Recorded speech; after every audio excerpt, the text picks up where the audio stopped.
bold and brave. It was almost summer on the island of Sodor. All the engines were busy. They were looking forward to the start of the holiday season. One morning, the Fat Controller came to the sheds. "It's time to get the seaside station ready for the summer visitors. Thomas, you are to pick up the deck chairs and windbreaks and take them to the beach." "Yes, sir," tooted Thomas. And he hurried off happily. "You're looking very cheerful, Thomas," oiled Diesel. Thomas told Diesel all about his exciting job. "Haven't you heard about the curse of the cliffs?" oiled Diesel. "No," tooted Thomas nervously. Diesel snorted. "Whenever the first engine of the holiday season goes round the headland, a terrible fog comes down over the cliffs." Thomas didn't like the sound of that at all. "The engine loses its way, and nobody knows where it goes." Diesel chugged away, leaving Thomas very unhappy indeed. He wished that he didn't have to go to the beach after all. Thomas dragged his wheels slowly along the track. He was very worried. Finally, Thomas reached the supply shed. Workers had loaded his trucks with windbreaks and deck chairs.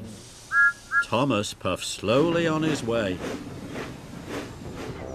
He was thinking about the curse of the cliffs. Suddenly, he saw Harold the helicopter. Harold had bad news. "Thick fog rolling in on the headland," Harold shouted. "Puff carefully, Thomas."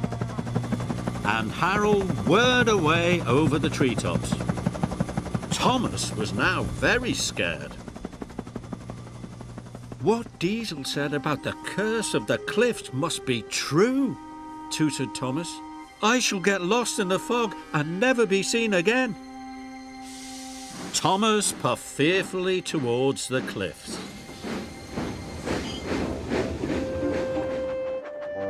Thomas was approaching a tunnel when he saw Ben. Ben looked unhappy. "What's the matter?" asked Thomas kindly. "I was enjoying myself until I met Diesel," said Ben unhappily. "He told me a monster lives in this tunnel. Now I'm too scared to go through." "I'm sure Diesel can't be right about the monster," Thomas said. "Why don't I go into the tunnel first?" he said. "Then you can follow me." Thomas puffed slowly into the tunnel. He heard a strange noise. "Must be brave, must be brave," he told himself. Thomas was determined not to show Ben he was frightened. He screwed up his courage and puffed slowly on. Then the noise grew louder and louder. Suddenly Thomas saw two eyes peering at him. Now he knew that Diesel was right. "Bust my buffers," wheezed Thomas.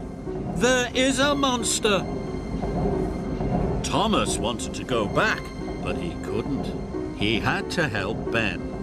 Must be brave, he chanted. Thomas had to go forward. But as the smoke started to clear, Thomas saw that the eyes weren't eyes at all. They were lights. And the thud, thud, thud wasn't a noise made by a monster. It came from a machine beside the track. It was a generator to power the lights. Then Thomas saw picks and shovels. He realized that workmen must be working there. Diesel was wrong. There was no monster in the tunnel after all. Soon, Thomas came across workers making tea. Thomas tooted to the workmen happily. Ben was also very relieved. "You're a very brave engine," said Ben. "Now I can finish my job." And he puffed away. Thomas was happy to help Ben. Then he remembered that he still had to get to the beach. And he remembered Diesel's warning about the curse of the cliffs.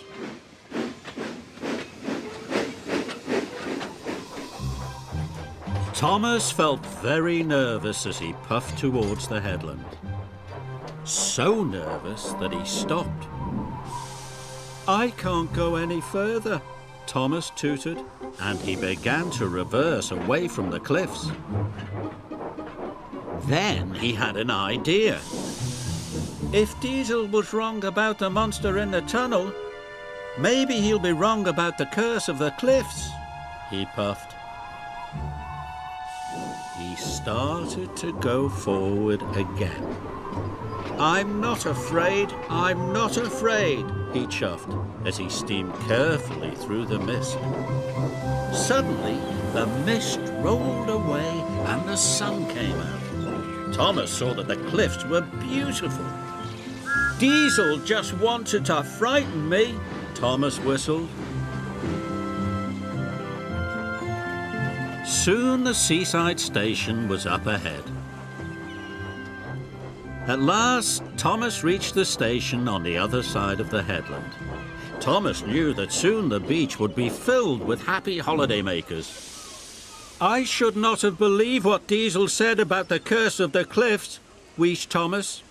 In future, Thomas decided he would believe in himself.